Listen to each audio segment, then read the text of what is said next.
ओम श्री गणेशाय नमः। सर्वमंगल मांगल्ये शिवे सर्वार्थ साधिके शरण्ये त्र्यंबके गौरी नारायणी नमोस्तुते।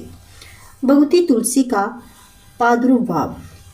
भगवान नारायण कहते हैं, नारद, धर्मध्वज की पत्नी का नाम माधवी था। वे राजा के साथ गंधमादन पर्वत पर सुंदर उपवन में आनंद करती थी। कार्तिक की पूर्णिमा के दिन उसके गर्भ से एक कन्या प्रकट हुई। शुक्रवार के दिन देवी माधवी लक्ष्मी के अंश से प्रादुर्भूत उस कन्या की जननी हुई। विद्वान पुरुषों ने इसका नाम तुलसी रखा। भूमि पर पधारते ही वे ऐसी सुयोग्य बन गई मानो साक्षात प्राकृति देवी ही हो। सब लोगों के रोकने पर भी उसे इतने तपस्या करने के विचार से बद्री वन का प्रस्थान किया। वहां रहकर दीर्घ काल तक कठिन तपस्या करती रही। उसे ब्रह्म उत्तम वर देने के विचार से बद्रिकाश्रम पधारे। ब्रह्मा जी बोले, तुलसी, तुम मनोविलासित वर मांग सकती हो। तुलसी ने कहा, पितामह, पूर्व जन्म में मैं तुलसी नाम की गोपी थी। गोलोक में मेरा निवास स्थान था। भगवान श्री कृष्ण की प्रिया, उनकी प्रेयसी सखी, सब कुछ होने के सौभाग्य मुझे प्राप्त था। एक दिन रास की अधिष्ठात्री देवी भगवती राधा ने रास मंडल में पधार कर रोष में मुझे शाप दे दिया, तो मानव जोनि में उत्पन्न हो। सुंदर विग्रह वाले शांत स्वरूप नारायण, जो उस समय मेरे पति थे, उन्हीं को अब मैं पति रूप में प्राप्त करने के लिए वर मांग रही हूँ। आप मेरी अभिलाषा पूर्ण करने का कृपा कीजिए।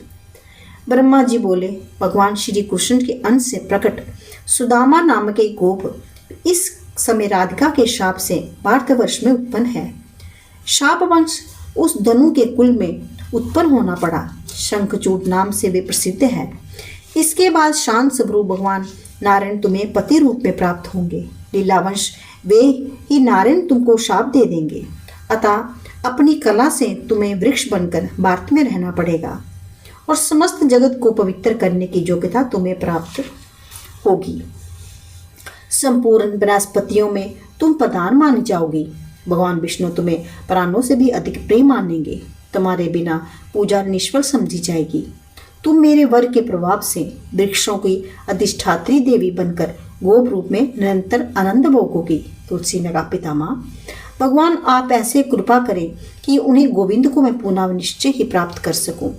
साथ ही मुझे राधा के भय से भी मुक्त कर दीजिए।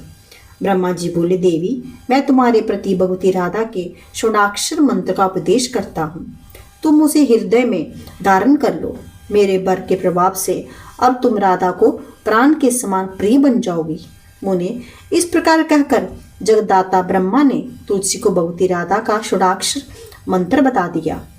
तब तुलसी ने भगवती राधा की उपासना करी और उनकी कृपा प्रसाद से भी देवी राधा के समान हो गई, सिद्ध हो गई। भगवान नारायण कहते हैं, नारद, उसी समय महान योगी शंखचूड़ का बद्रीवन में आगमन हो गया। जेगीशिव वय मुनि की कृपा से भगवान श्री कृष्ण को मनोहर मंत्रों से प्राप्त हो चुका था।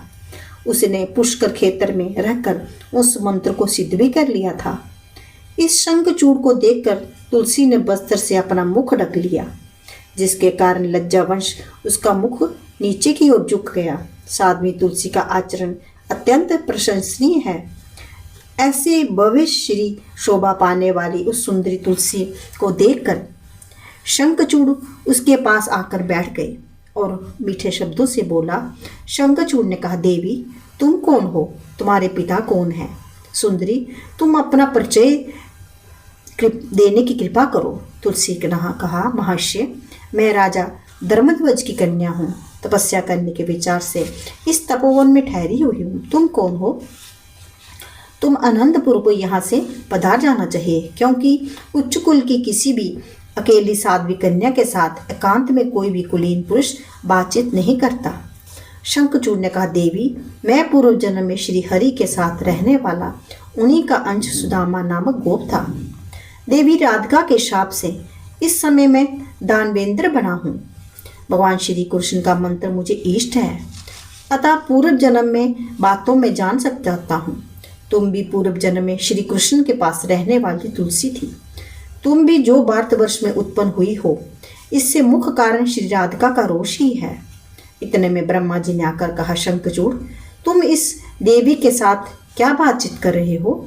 अब गंधर्व विवाह के नियमानुसार इसे पत्नी रूप में स्वीकार कर लेना तुम्हारे लिए परम आवश्यक है। ब्रह्मा जी ने तुलसी को से कहा, पतिव्रते इस शंखचूड़ की स्वर्गवती प्रिया बन जाओ। इसके बाद तुम पूना गोलोक में भगवान श्री कृष्ण जी के पास चली जाओगी और शंखचूड़ भी इस शरीर को त्याग करने के पश्चात वैकुंठ में जाकर चतुर्भुज भगवान विष्णु में लीन हो जाएगा। भगवान नारायण कहते हैं, नारद शंखचूड़ और तुलसी के इस प्रकार आशीर्वाद रूप में आज्ञा देकर ब्रह्मा जी अपने लोक में चले गए।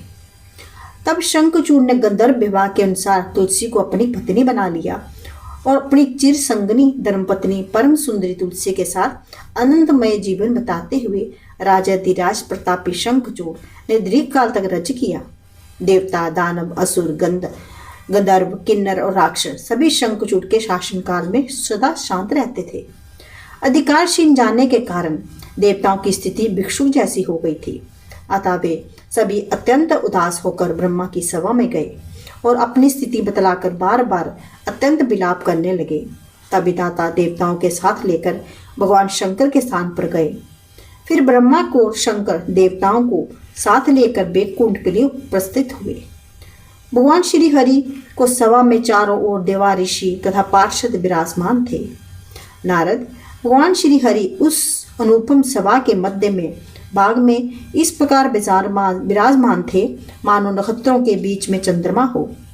देवताओं सहित ब्रह्मा और शंकर ने उनके साक्षात दर्शन किए। परम श्रद्धा के साथ उपासना करके जगत के व्यवस्थापक ब्रह्मा जी ने हाथ जोड़कर बड़ी बिन्नी के साथ भगवान श्री हरि के सामने सारी स्थिति निवेदित की। भगवान श्री हरि बोले, ब्राह्मण जी, महान तेजस्वी शंखचूड़ पूर्व जन्म में गोप था, ये मेरा ही अंश था।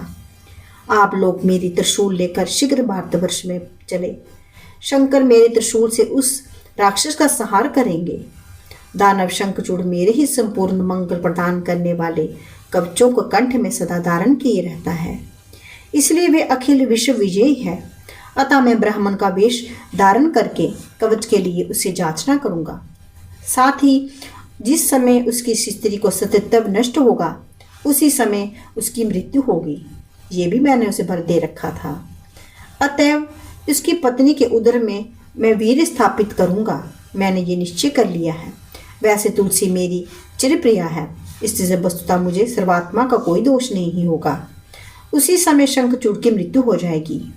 तदंतर उस दानव की वे पत्नी अपने उस शरीर को त्याग कर पुनः मेरे प्रिय पत्नी बन जाएगी। नारद, इस प्रकार कहकर जगत प्रभु भगवान श्री हरि ने शंकर का त्रिशूल सौंप दिया। त्रिशूल लेकर रुद्र और ब्रह्मा सब देवताओं के साथ भारतवर्ष को चल दिए।